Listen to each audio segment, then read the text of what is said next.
Hey dudes, this is World 7 Eagle, and in this video, I'm gonna be talking about why you should still learn how to draw in the age of artificial intelligence and how you can start learning how you can draw stuff as well as the basics of drawing stuff.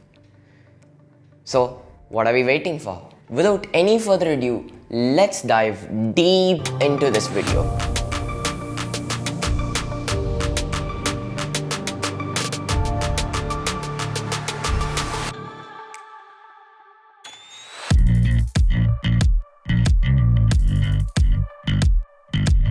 Well, starting off, you might say that there's always going to be an AI that's better than me. I would say that it's not really the case. You can't think that AI is going to be better than you in every field possible. There are still lots of fields that depend on the human taste and the human eyes way of looking at them, okay? For example, look at storyboarding. I'm pretty sure that storyboarding is not going anywhere because to create a framed video or something, you first need to lay down the basics, and you can have an AI that builds on that, but you are going to need that.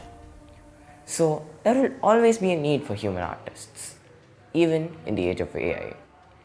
Even traditional artists can survive in the new age, but it's just that, well, portrait painters, the amount of them being around went down went down because the camera was invented. Just like that, let's look at AI in that way.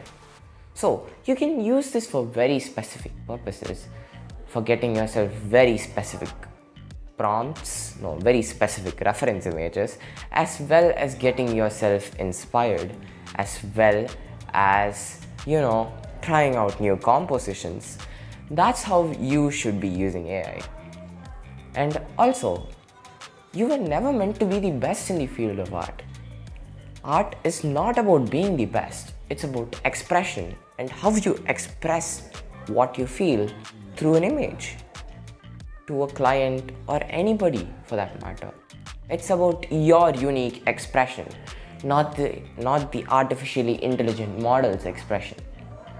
You can use that to supplement yours, but at the end of the day, you're gonna need to put in a lot more work than you think that you'll be needing to. So after that motivational speech, I'm pretty sure you're inspired enough to draw stuff now. So let's get right into it.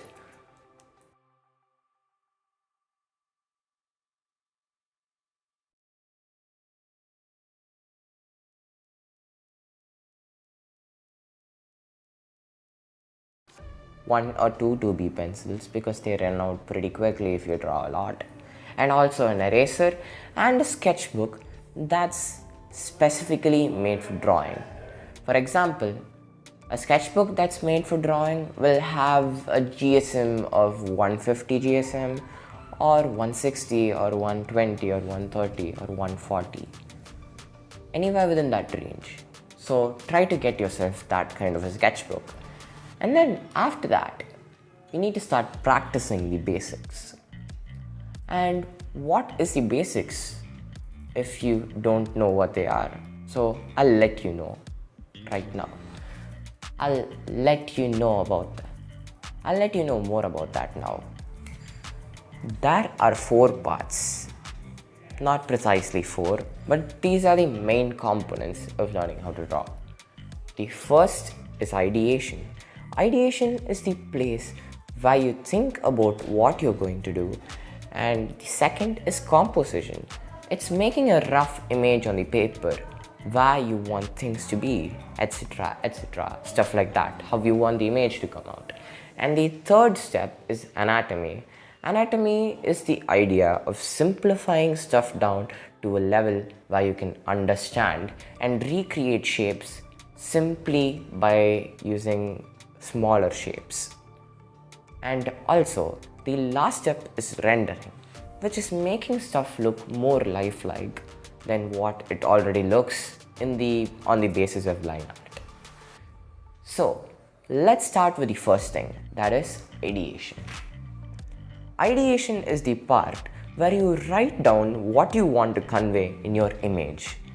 And when you do that, you get a good idea of the character you're trying to create or the environment you're trying to make. You write down the characteristics of the character, the environment, and the vibes they generate. And also, by doing this, you get to think about the accessories that you want your characters to have, the type of shape language you need to apply there. Shape language is basically the way shapes affect the characteristics of a character. I'll teach that to you in that part of the video, as well as, giving them a good personality or something like that. And also deciding the colors for the character, like a really basic draft. That's what we do here at Ideation. Now, everything that you've written down, create a visual idea of how you can show them in a visual medium. Once you've done that, you might generate a spark in your head. You will generate a spark in your head. That's the end of the ideation process. We now move on into composition. So, in composition, what we basically do is compose an image such that it looks very cool to the human eye.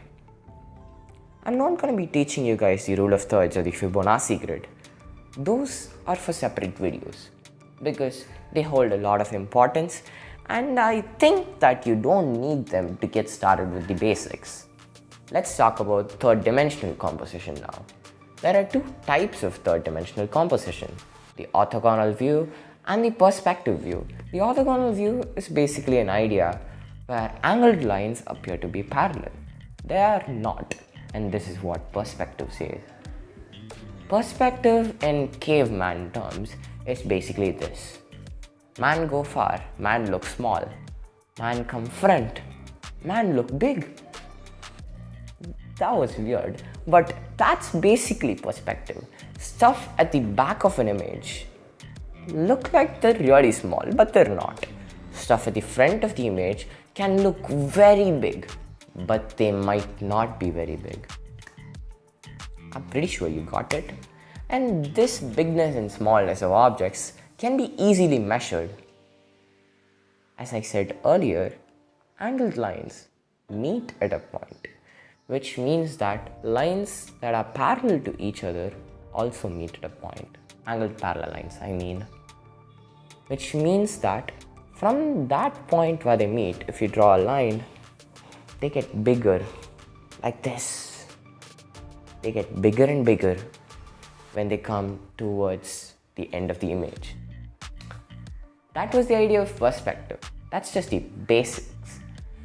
So, there are three dimensions of any given object. Say the x, y, and z axis, the breadth, width, and the height. Now, we can place points along the three axes and draw from them. Mostly, you're just going to be needing 3 points of perspective to get your construction look crispy and amazing. A lot of people will say start from 1 point perspective or 2 point perspective. Those two are very useful. I wouldn't say that they're not. But those are places where we ignore 2 points of perspective or 1 point of perspective. That's not how you should be learning the basics. You should learn everything and then think about developing a convenient way to do those. Okay? So let's do the practicing right now. I want you to take a piece of paper alongside me. I'm not doing it right now, but I will at the time of recording that footage. So I want you to draw a few boxes in 3 point perspective, like I am right now. You might be like, well, this looks very weird. How do I measure in it? I've got you covered, bro. I'll tell you how you do that right now. So, when you're drawing stuff, it appears that the parallel lines, when they meet at a point, they become equal. Even though they don't look like it, they are equal now. You can divide them in any ratio and connect them, and you'll get a perfect cube if you do it that way. I mean, divide one line into half when they meet at a point, and then the other into a half and the other into a half, and connect those lines like this. You've got yourself a perfect cube. Now you can estimate a perfect sphere in 3 dimensions. That's so cool, isn't it? Right? That's the basic idea of perspective.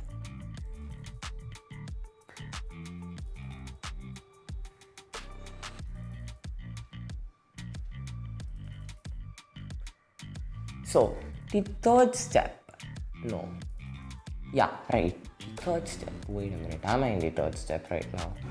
Ideation, composition, rendering.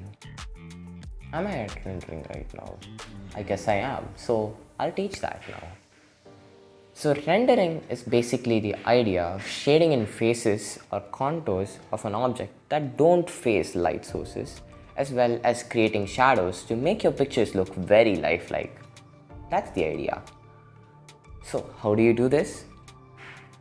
That's by a process called ray tracing and another process called contouring. These 2 processes come together to give you a good image.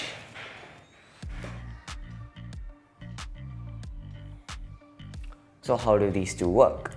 Contouring is the idea of drawing lines around 3D objects to indicate their form, like this or something like that. That looked weird, didn't it? Okay. And contouring, once you do it properly, you can make stuff look very 3D with little to no rendering.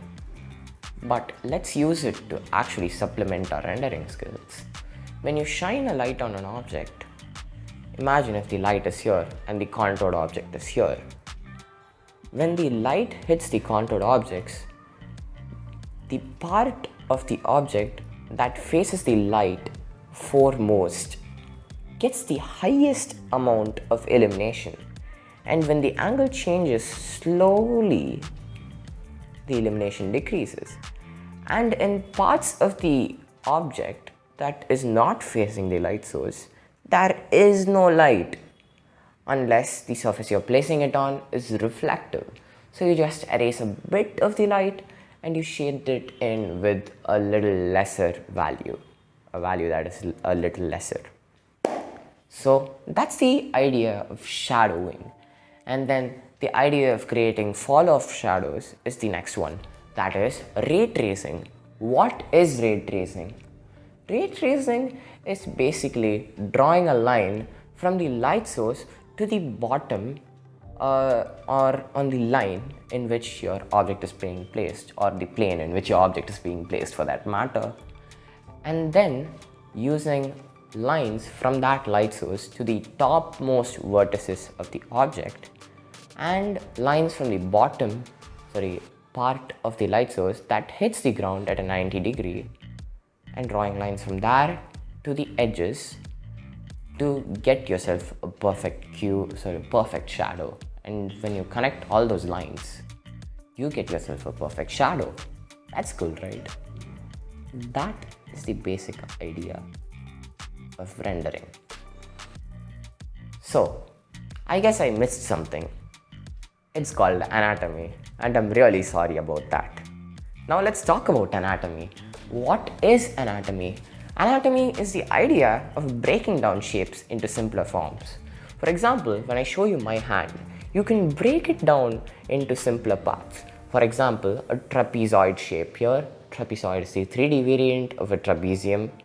And then a circle here to indicate this bulgy muscle, and a lot of ovals here.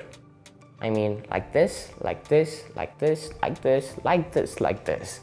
You can simplify shapes into stuff that you can remember if you can't remember them like in a normal form.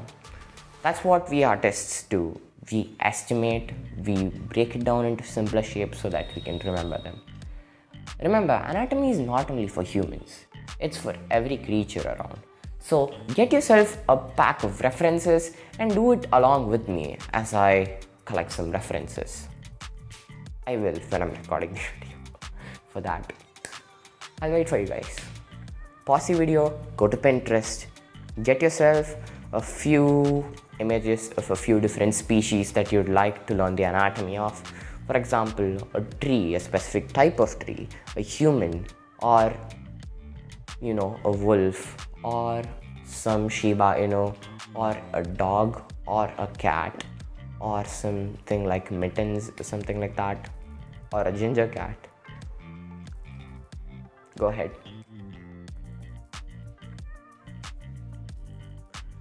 Now, since the video is going on for a far bit too long,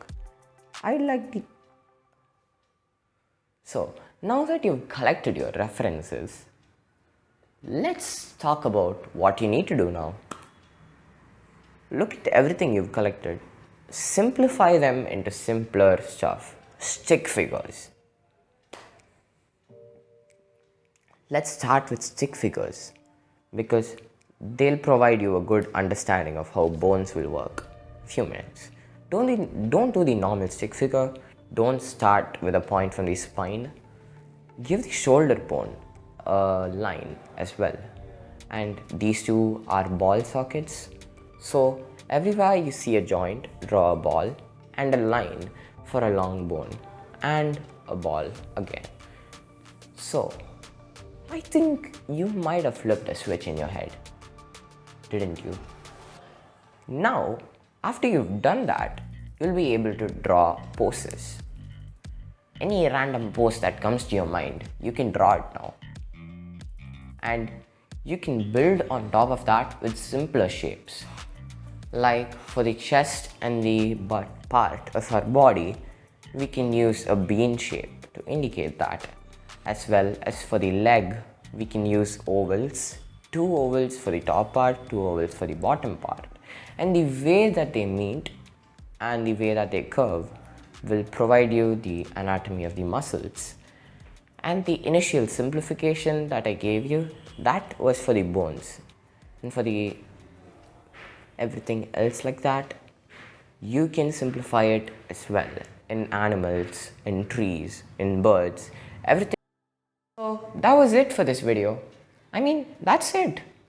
If you like this video, hit the like button. And if you want to have more videos just like this one, just on your For You page or your, subscriptions or notifications tab, then I'd suggest that you hit the subscribe button alongside the bell icon. That would be very beneficial for me as well.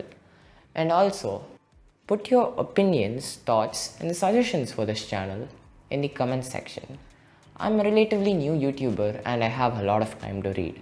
So I guess your feedback can reach me that way. And also, that's it. Yeah, if you snuck around for the entire video without leaving a singular part, I'm very grateful for that. YouTube's main metric of measuring videos is watch duration, and you gave that to me. I'm really grateful for that. And well, for your generous act of kindness, I would like to give you a bro fist. Bro fist. Bye.